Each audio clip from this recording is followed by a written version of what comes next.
Elon মাস্কের তৈরি Tesla বা স্পেসএক্সের নাম শুনেননি এমন কাউকে খুঁজে পাওয়া মুশকিল। বহুদিন আগে থেকেই শোনা যাচ্ছিল বিশ্বজুড়ে অ্যাপলের আইফোনের একচেটিয়া বাজারকে টেক্কা দিতে ইলন মাস্ক আনতে যাচ্ছেন নিজস্ব মোবাইল ব্র্যান্ড। টেক সাইট থেকে জানা গেছে টেসলার পাই ফোনে থাকবে না কোনো চার্জের ঝামেলা, ফোনে থাকবে সোলার চার্জিং ব্যবস্থা। প্রযুক্তির দুনিয়ায় প্রতিনিয়ত নতুন নতুন চমক আসছে। এবার নতুন চমক দিয়েছে বিশ্ববিখ্যাত গাড়ি নির্মাতা প্রতিষ্ঠান টেসলা।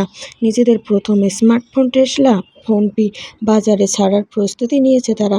আর সেই ফোনে বাংলাদেশের সরাসরি যুক্ত হওয়ার কথা শোনা যাচ্ছে, যা দেশের জন্য নিঃসন্দেহে গর্বের বিষয়। মার্কিন মহাকাশযান প্রস্তুতকারক প্রতিষ্ঠান স্পেস ও ইলেকট্রনিক গাড়ি নির্মাতা প্রতিষ্ঠান টেসলার প্রধান নির্বাহী ইলন মাস্ক চলতি বছরের ডিসেম্বরে বাজারে আনতে যাচ্ছেন টেসলা পাই নামের নতুন ফোন। প্রযুক্তিপ্রেমীদের ধারণা, আইফোন ও অ্যান্ড্রয়েডকে টেক্কা দিতে স্মার্টফোন আনছে ইলন মাস্ক। সম্প্রতি এক টুইটে বাজারে ফোন আনার খবর জানালো ইলন। তিনি জানান, প্রয়োজন হলে আইফোন ও অ্যান্ড্রয়েডের বিকল্প ফোন তৈরি করবেন। নতুন এই ফোন নিয়ে অনেকেই বলছেন, আইফোনের দিন বুঝি ফুরিয়ে এলো, কারণ টেসলার ফোনে থাকবে এমন কিছু প্রযুক্তি যা আইফোন কিংবা অ্যান্ড্রয়েড ডিভাইসে নাই। টেসলার ফোনে বাংলাদেশের ভূমিকা, বিশ্ব প্রযুক্তির বড় মঞ্চে বাংলাদেশের নাম আসাটা বড় গর্বের। জানা গেছে, টেসলা ফোনের জন্য কিছু সফটওয়্যার টেস্টিং এবং ইউজার এক্সপেরিয়েন্স উন্নয়নে বাংলাদেশি প্রযুক্তিবিদের যুক্তি করা হবে।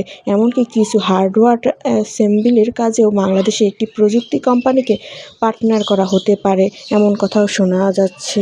টেসলার ফোন তৈরিতে বাংলাদেশের কোনো প্রযুক্তিবিদের অংশগ্রহণের খবর এখন পর্যন্ত অফিসিয়ালি নিশ্চিত করা হয়নি। তবে টেসলার ফোন নিয়ে বিভিন্ন সময়ে আলোচনা হয়েছে এবং কিছু কিছু ক্ষেত্রে বাংলাদেশের প্রযুক্তি বিষয়ক ওয়েবসাইট ও গ্রুপে এ নিয়ে আলোচনা দেখা যায়। এই ফোনটি নিয়ে প্রযুক্তি বিশ্বে আগ্রহ থাকলেও সেটি আসলে গুজব কি সত্যি তা এখনও স্পষ্ট নয়।